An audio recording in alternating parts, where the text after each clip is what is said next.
Today we are looking at the July 2011 Doctor Who DVD and Blu-ray releases.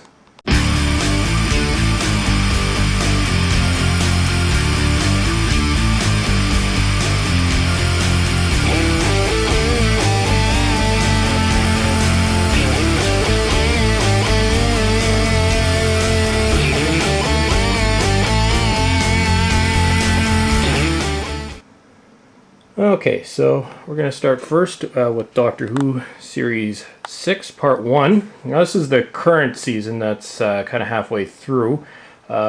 This year they've done something a little bit different. They've split it into two halves. The first half was shown this spring, and the second half, I believe, is starting at the end of August.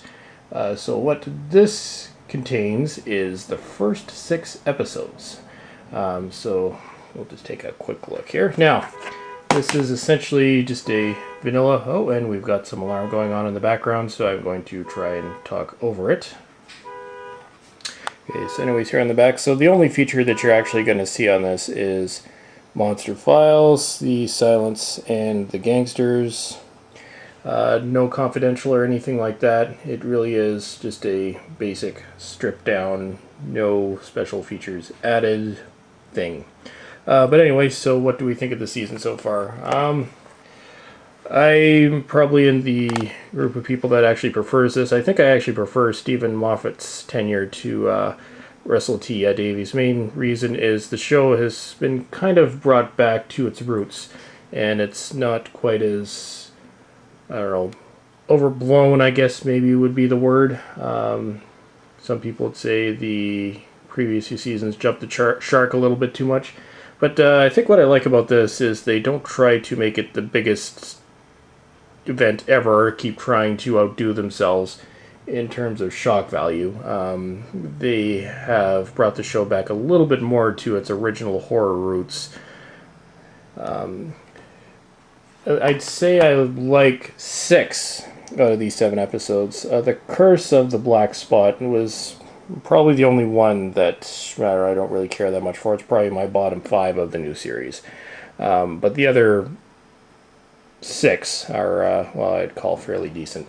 Anyway, so that's season 6, and I should mention that what is right now will be split up as 3 releases, being the Christmas special. This one and Part 2 will also be released at the end of the year as a full DVD box set. Whether or not I end up picking that up will depend on the overall cost and whether I really want to spend that much for a few extra special features and the confidential cut down. Okay, and now on to another one of the classic Doctor Who serials that tends to appear on many people's most hated list, The Gunfighters. The story itself isn't that bad. And I should also note that I hadn't actually watched this before I had picked it up now. I used to have it on VHS, taped off there. I had all of them, but I never actually got around to watching it, and at this point, who knows what has actually happened to that tape. But a few years ago, I decided I wasn't going to watch any of the shows that I hadn't yet seen, which all the ones that I had seen were from the Hartnell and Troughton area because I had seen everything else. Anyways, The Gunfighters. So like I said, the story itself isn't that bad. It has to do with, OK Corral, the Earps, the Clantons. But what kind of destroys it are these ballads that are sung throughout, which are supposed to represent the story.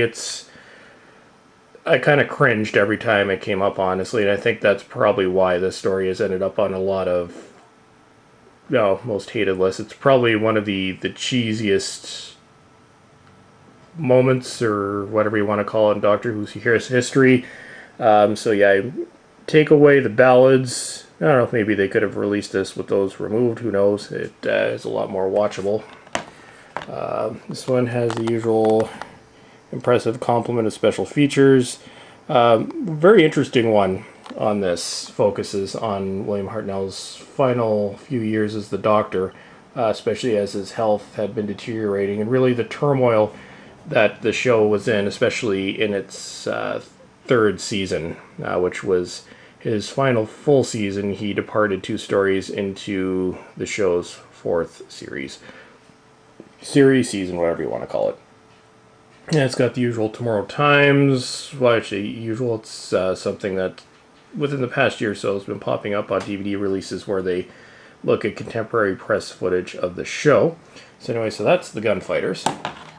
And now off to The Awakening, a 2-part release which actually concludes Peter Davidson's tenure on DVD, along with Colin Baker. All the episodes of both those Doctors have now been released, and most of the 80s, aside from some Sylvester McCoy stories, has now been released.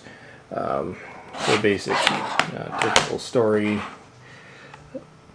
And here we go.